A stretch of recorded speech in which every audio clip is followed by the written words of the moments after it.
It begins with an innocent offer: earn points, save money, receive rewards. You are handed a plastic card, or a QR code, or an app. And in exchange for discounts, you offer something far more valuable: your data. You believe you are shopping, but you are being studied. This is the evolution of surveillance, from the cell to the supermarket, from the guard tower to the grocery aisle. You are no longer watched with suspicion. You are watched with enthusiasm. They do not ask what you have done wrong. They ask what you might want to buy. Your loyalty card is not simply a convenience. It is a dossier, a behavioral archive, a catalog of habits.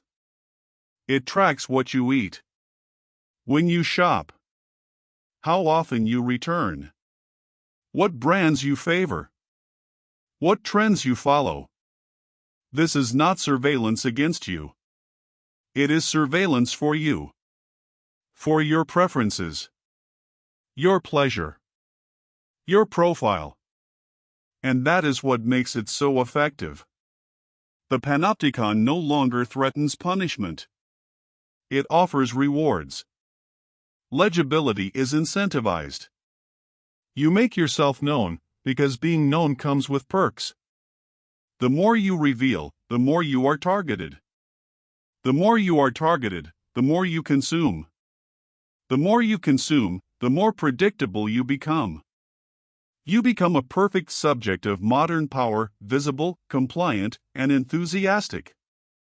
Understand this: the goal is not to control your body, but to condition your desires.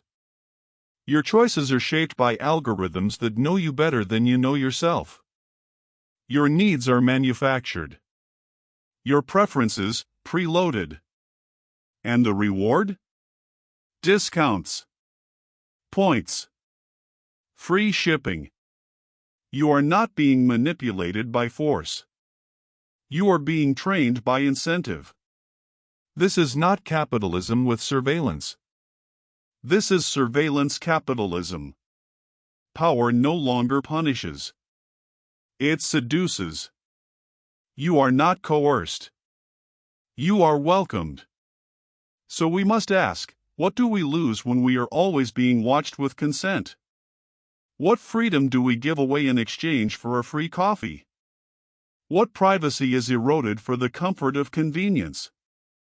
The supermarket has become a school of discipline. The retail chain, a digital confessional. You scan, you pay, you earn. But what is really accumulating is information. You do not need to be feared. You only need to be legible. Let me leave you with this. If you are what you buy, then who is deciding what you desire? Have you ever truly stopped to consider what is happening when you swipe your loyalty card? When you tap your phone? When you scan the barcode not just to pay, but to participate? You think you are buying groceries. But what you are doing is producing data. You are feeding a machine that watches you, that profiles you, that records you every single time. Someone, or more accurately, many someones, are peering into your bag, studying what you eat, what brand of cereal you prefer, what size clothes you wear, what aisle you linger in. They know your postcode, your income bracket, your family size, your preferred flavor of yogurt. And for this, what do you receive?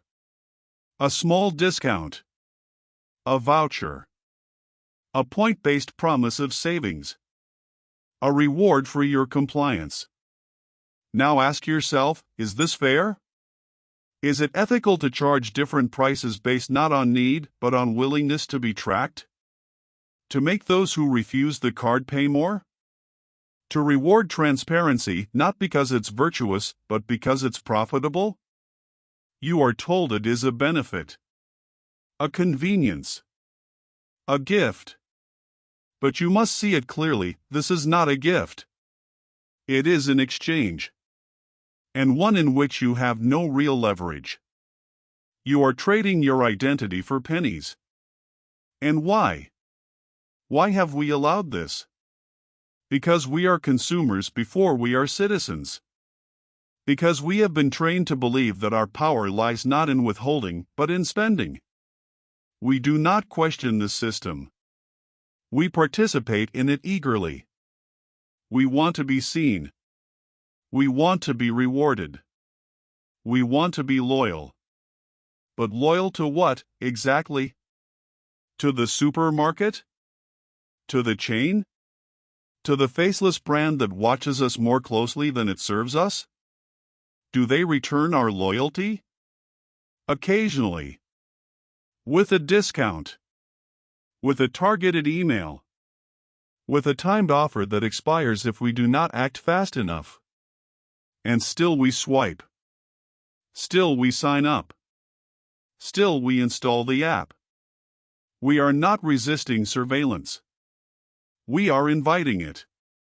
We protest the cameras above, while ignoring the algorithm within. We guard our doorbells and cover our webcams, but hand over every detail of our private consumption without hesitation. Why? Because we have confused exploitation with empowerment. Because we believe that being rewarded is the same as being respected. Because our egos are fragile. Because we want to feel like valued customers, not realizing we have become predictable datasets.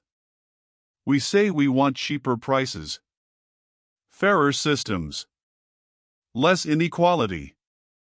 But instead of demanding better, we accept a loyalty scheme of velvet collar for the obedient consumer. We have accepted a world in which visibility is the cost of affordability, where data is the new currency, and we are the ones being spent. Let me ask you this. What would happen if we stopped scanning our cards and started scanning the system itself? What might we find in the aisles, not just of the supermarket, but of our own consent?